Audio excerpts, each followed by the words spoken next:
Nere yaniriire riria ritanyitwo gukorwo ari igutha inene kuri makiria ya Kenya 700 aria makoretwo makiruta wira kambuni ino riu gutari ona umwe kwirisha diti ya gufutwo wira arita itanya ria kuriukia umithio wa kambuni ya East African Portlands. What it is doing is restructuring. It has too many employees. Looking at the nature of the work it does and comparable with other companies that are in cement, it has actually double the staff it requires.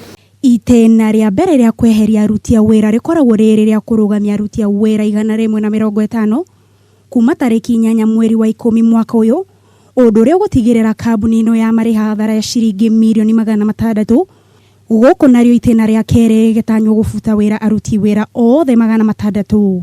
Already it has actually retired over 300 employees in its restructuring. This is the second phase. We also to retire more. And they are not retired without benefits.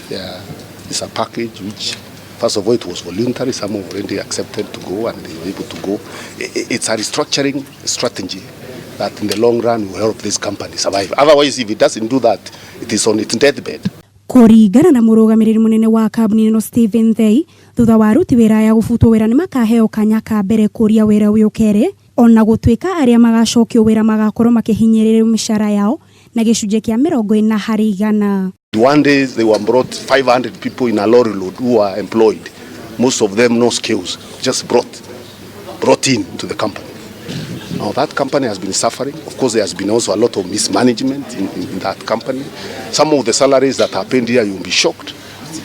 You'll be shocked at the salary of some of the people earn there in relation to the job they do. Kambuni ino iria yoikaine na uthondeki wa thimiti ya Blue Triangle ikerekana gukorwo irikitie mutondo-ini wa hathara ya makiria ma gicunji kia 40% riu ikiambiriria nginyagia wendia wa utonga wa kambuni ino niguo gutafariria mihango ya kuriukia mihango ino yao ya umuthenya. Handu-ini ha Kameme TV, njitagwo Waitherero wa Kamau.